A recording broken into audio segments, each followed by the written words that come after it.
ஆவணி Cinemax Khushbu Sundar வழங்கும் Sundar C நடிப்பில் அரண்மனை 4 மே 3 முதல் திரையரங்குகளில்.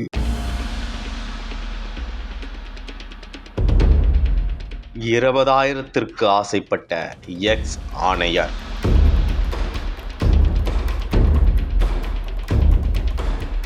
ரசாயனத்தில் வேட்டு வைத்த கான்ட்ராக்டர்.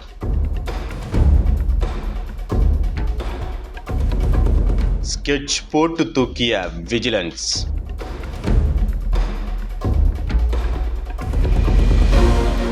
நீதிபதி கொடுத்த ஷாக் ஜட்ஜ்மெண்ட்.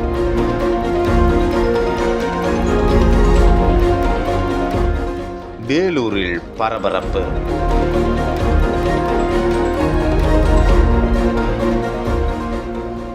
வேலூர் மாவட்டத்தில் மாநகராட்சி ஆணையராக பணியாற்றி வந்தவர் குமார். இவர் சில மாதங்களுக்கு முன்பு தூத்துக்குடியில் துணை ஆணையராக பணியாற்றி வந்த நிலையில் ஓய்வு பெறும் சமயத்தில் திடீரென சஸ்பெண்ட் செய்யப்பட்டார். மேலும் ஆணையர் குமார் லஞ்சம் வாங்கிய வழக்கில் நீதிமன்றம் அளித்த தீர்ப்பு பெரும் பரபரப்பை ஏற்படுத்தியுள்ளது. அதில் 2017ஆம் ஆண்டு காலகட்டத்தில் குமார் வேலூர் மாநகராட்சி ஆணையராக பொறுப்பு வகித்து வந்தார். அப்போது வேலூர் மாவட்டம் வேலப்பாடி பகுதியைச் சேர்ந்த பாலாஜி என்பவர் வேலூர் மாநகராட்சியில் கொசு ஒழிப்புக்காக மருந்து அடிக்கும் பணியும் வீடுகளில் உள்ள தொட்டிகளில் மருந்து தெளிக்கும் பணியையும் ஒப்பந்தம் எடுத்து வேலை செய்து வந்துள்ளார்.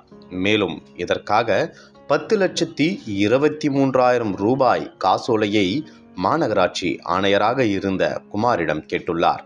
ஆனால் அந்த மனுவை பார்த்த ஆணையர் குமார் முறையான காரணம் இல்லாமல் பாலாஜியின் மனுவை தொடர்ந்து நிராகரித்து வந்துள்ளார்.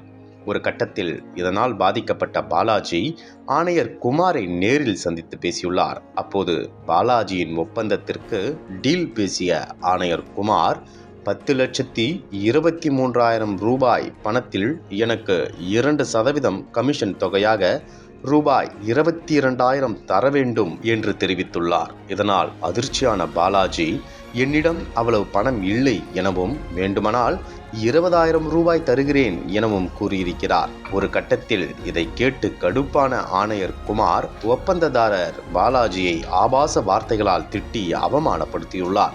அது மட்டுமின்றி பாலாஜியின் பில்லை கிளியர் செய்யாமல் தொடர்ந்து தாமதப்படுத்தி வந்துள்ளார். இதனால் கடும் மன உளைச்சலுக்கு ஆளான பாலாஜி அவர் கேட்கும் பணத்தை கொடுப்பதாக ஒப்புக்கொண்டார். இருந்தபோதிலும் அவரிடம் லஞ்சம் கேட்டு ஆணையர் குமார் தொடர்ந்து டார்ச்சர் செய்து வந்ததாக சொல்லப்படுகிறது.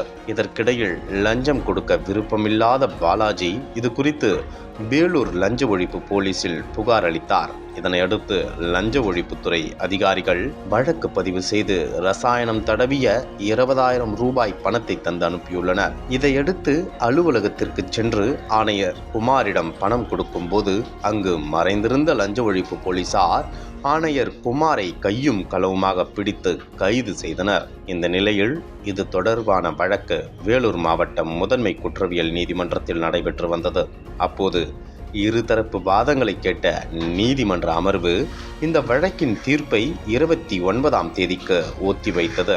இதையடுத்து லஞ்ச வழக்கில் தீர்ப்பை வாசித்த நீதிபதி ஜி ராதாகிருஷ்ணன் குற்றம் சாட்டப்பட்ட மாநகராட்சி ஆணையர் குமாருக்கு 3 ஆண்டுகள் சிறை தண்டனையும் 10,000 ரூபாய் அபராதமும் விதித்தார். மேலும் அபராத தொகையை கட்டத் தவறினால் கூடுதலாக 6 மாத சிறை தண்டனையும் அனுபவிக்க வேண்டும் என்று உத்தரவிட்டார். தற்போது லஞ்சம் வாங்கிய வழக்கில் மாநகராட்சி ஆணையருக்கு 3 ஆண்டுகள் சிறை தண்டனை விதிக்கப்பட்ட சம்பவம் பெரும் பரபரப்பை ஏற்படுத்தியுள்ளது. தமிழகத்தின் அரசியல் புலனாய்வு வரலாறு நக்கீரன் பப்ளிகேஷன்ஸ். இந்த கோடை விடுமுறையை புத்தகங்களுடன் கொண்டாடுங்கள். கோடை காலத்தை முன்னிட்டு ஏப்ரல் 23 முதல் மே 30 வரை நக்கீரன் வெளியீடுகளான அனைத்து நூல்களுக்கும் 25% சிறப்பு தள்ளுபடி. புத்தகங்களால் கோடையை கொண்டாடுவோம்.